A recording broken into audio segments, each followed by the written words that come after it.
what is the strategies that are going on right now in the left side of the political spectrum. What you saw in the video is like, for me, the usual left wing strategy, that is react and build. And I say react because it usually waits for the government to pass a very law that goes against people's rights or interest. Thank you. To then react to that and build a movement around that, like, oh, they're putting like 4.25 minimum wage for workers. Okay, let's mobilize, and build a movement around that. And from that movement, we can, like the different groups that are organizing, like they can organize more people in their respective movements, or political parties. So yeah, that's still going on. The other is the electoral arena. Since 2000, two electoral processes passed. A new party was born. It's the Working Class Party. So yeah, they got it in the electoral arena. They got like 0.03% of the votes. So you can see they don't have like the working class, behind them. They're just these intellectuals that that have very progressive views, but actually they're not. The party was not made by a movement of working class people. So yeah, that's another strategy. And a third one is the one that I am talking about in this night, is building people's power through people's projects. So I'm not saying that because I am behind this one, this is the one, that will make Puerto Rico the great place to live, whatever. But yeah, I am doing it. I the majority of time of my life being an activist, I was behind the reacting and building. And because of my perspective and other people's perspective, like we're seeing our history backwards, we're saying like, when we go to a demonstration, we only see the faces that we usually see in the demonstrations. We don't see no one new. We don't see new working class people here, ninguno del barrio, de la comunidad. So what are we doing? We're doing this for ourselves. So yeah, that's our thoughts. Our political influences. Again, when I'm saying our, it's a broader, different collectives that has been having these influences apart, like everyone on their own and on their respective groups. But yeah, we share these influences. The one that I said at the beginning, the Zapatista movement, yeah, for ourselves, that is a north for us. They are for popular government built from the people, by the people. You can see in this other photograph, it says, aquí manda el pueblo y el gobierno obedece. There, the people decides or are the one that has the power, and the government obeys. It's like backwards, right, from where we are usually living. So they are for autonomous movements, they're for occupying a space and basically not occupying, but rescuing the spaces that were taken by the federal Mexican government, in Chiapas. So they're taking it back from for the original people that lived there, and they're making their own government. They're having their own educational system that is based with the ideas, not the colonialist ideas, but ideas that decolonize their practices and their thoughts.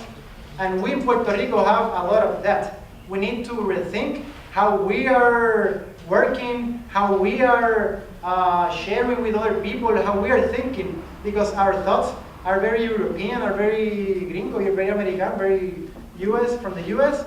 So yeah, it's like a rethinking of like a individual and collective rethinking, how we are doing things and what things we need to do differently, to help us decolonize ourselves.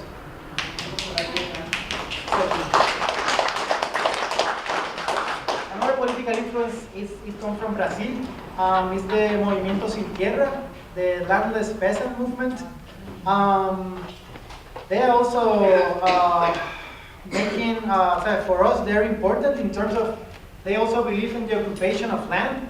Like in Brazil, like most in any other part of the world, like the wealth is the worst distributed, right? So you have a lot of these terratenientes, these landowners that has huge amounts of terrains that they are like doing nothing with them, basically. And what the peasants are doing is like they are occupying a space and having their own farm, Yeah, they have some laws that that is like basically the strategy of the Movimiento Sin Tierra, the MST, that they can occupy a land, and if they prove the government that that land was not used to create wealth or for the well-being of the community, they can take that land and give it to the farmers. So that they build a strategy based on that specific, characteristics of their law. Even though they are a very influential political movement, they have like 2 million people are from the MST and are peasants. So they are a very big organization, and they are basically the organizers of the biggest workers unions in the world. It's called La Villa Campesina. It has like peasants from all around the world behind political agenda that is anti-capitalist and that believes that the way to farm is agroecological, in an agroecological way, and that is without GMOs, without chemicals, and that the food that is produced, that is organic, it's for to feed the people, not to feed the one that can pay, for an organic orange or organic carrot.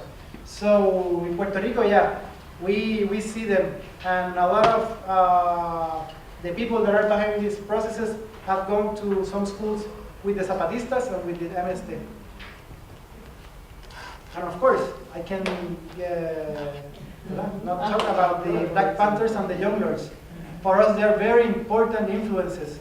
The Young Lords, they were Puerto Ricans, but not only Puerto Ricans, but mainly Puerto Ricans, movement.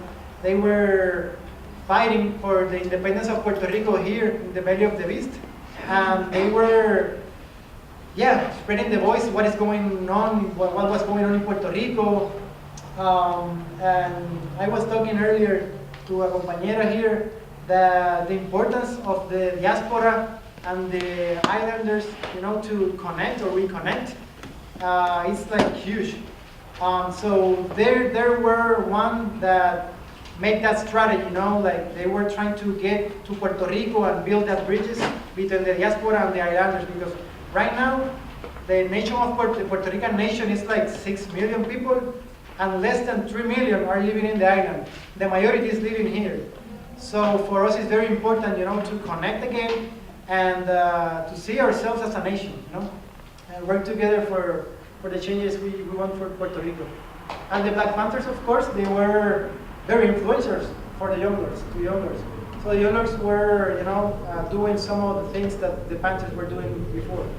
And those things were, or a couple of those things, the breakfast program that after some time the state co-opted that program and start the public schools breakfast system, and also the health clinics with acupuncture.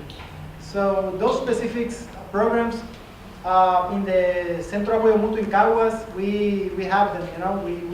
We practice auriculotherapy or acupuncture in the ear, and also the people's kitchen.